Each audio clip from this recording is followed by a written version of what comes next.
اور اچھی طرح جان لے کہ آپ کی صفت ماہی ہے تاکہ دنیا سے شرک کے آثار ختم ہو جائیں۔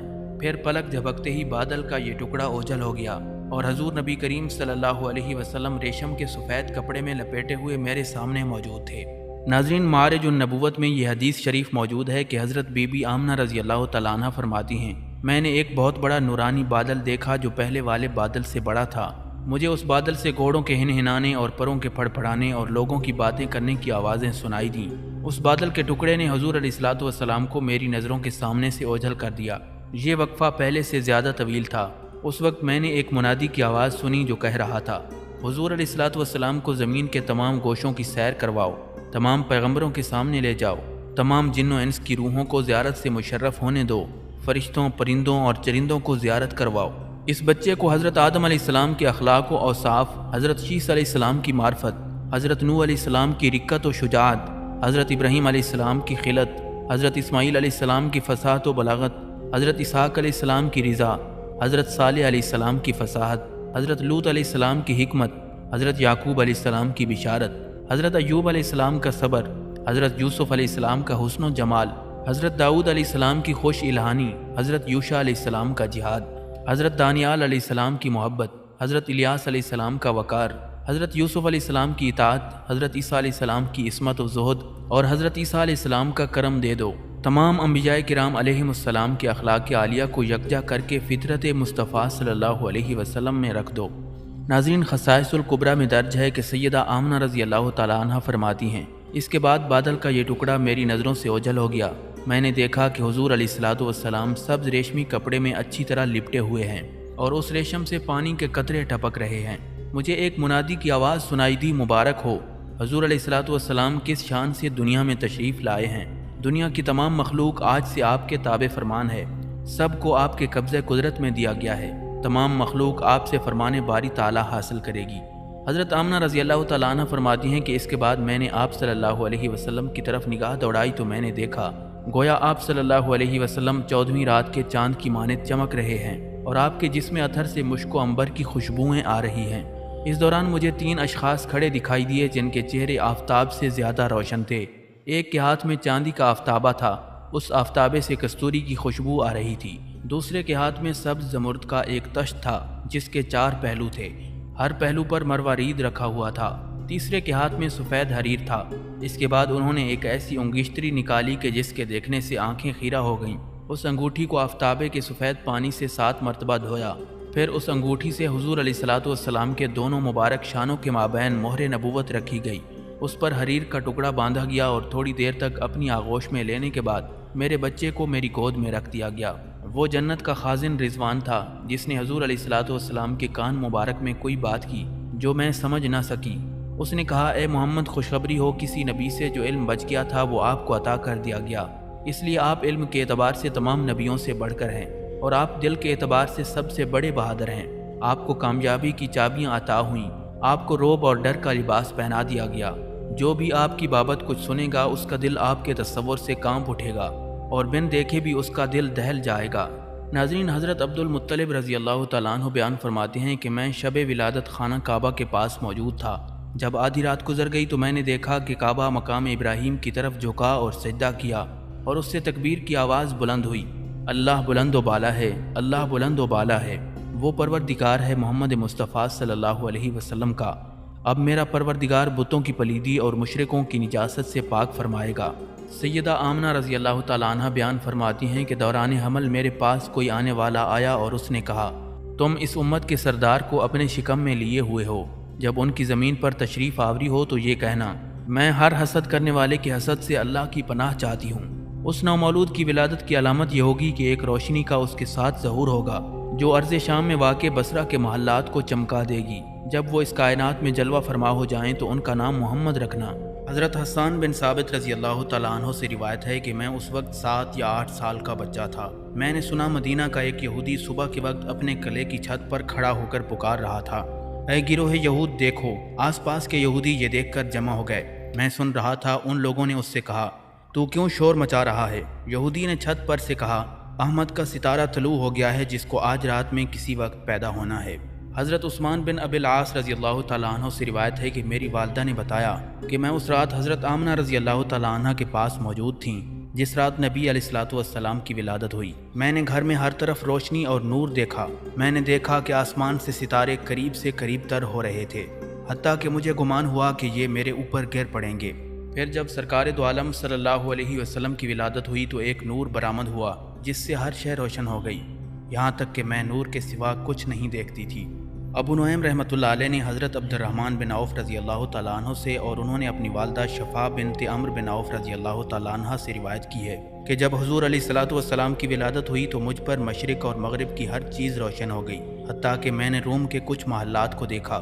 وہ بیان کرتی ہیں کہ اس کے بعد میں نے آپ کو لباس پہنایا اور لٹا دیا۔ کچھ دیر نہ گزری تھی کہ میرے جسم کے دائیں حصے پر ایک لرزش طاری ہو گئی اور وہ تاریکی میں ڈوب گیا۔ اس وقت میں نے سنا کوئی کہنے والا کہہ رہا تھا، تم حضور علیہ الصلوۃ والسلام کو کہاں لے گئے تھے؟ کسی نے جواب دیا کہ ہم مغرب کی طرف لے گئے تھے۔ اس کے بعد میری حالت درست ہو گئی، مگر تھوڑی دیر بعد دوبارہ میری بائیں طرف ویسی ہی کیفیت ہو گئی جیسی دائیں طرف ہوئی تھی۔ ایک ظلمت اور ارتعاش طاری ہو گیا۔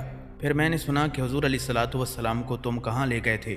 دوسرے نے جواب دیا کہ مشرق کی جانب۔ حضرت شفا رضی اللہ تعالیٰ عنہ بیان فرماتی ہیں کہ میں نے یہ واقعہ ہمیشہ کے لیے یاد رکھا، یہاں تک کہ اللہ کے حضور علیہ الصلوۃ والسلام کو مبعوث فرمایا گیا اور میں نے سب سے پہلے اسلام قبول کر لیا۔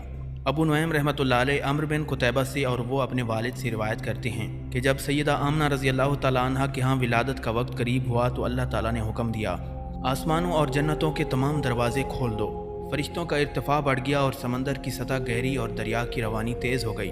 شیطان ملعون کو 70 توقوں میں جکڑ کر بحر عمیق میں الٹا کر کے ڈال دیا گیا اور اس کی ذریات اور سرکش جنوں کو پابہ زنجیر کر کے بند کر دیا گیا۔ آفتاب عالم کو نور عظیم کا لباس پہنایا گیا۔ ملائکہ آپس میں مبارکبادیاں دینے لگے اور ہر آسمان میں ایک ستون زبرجد قائم کیا گیا اور اسے ولادت باسعادت کی بدولت نور افشاں کر دیا گیا۔ آسمانوں میں یہ ستون مشہور و معروف ہیں اور معراج کے سفر آسمانی میں رسول اللہ صلی اللہ علیہ وسلم نے انہیں دیکھا اور فرمایا، یہ ستون میری ولادت کی خوشی میں قائم کیے گئے۔ اور جس رات سید الانبیاء صلی اللہ علیہ وسلم کی ولادت باسعادت ہوئی تو اللہ تعالیٰ نے حوض کوثر کے کناروں پر مشک ازخر سے معطر 70,000 درخت اگائے اور ان کے پھلوں کی خوشبو کو اہل جنت کے بخور بنا دیا۔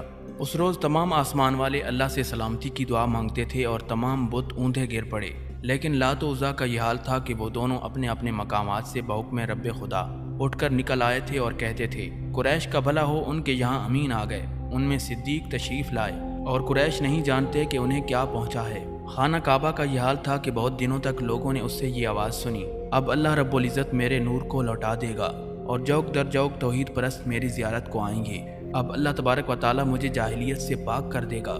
اے عزا تو ہلاک ہو گیا، اور یوں 3 شب و روز تک بیت اللہ کا زلزلہ نہ رکا۔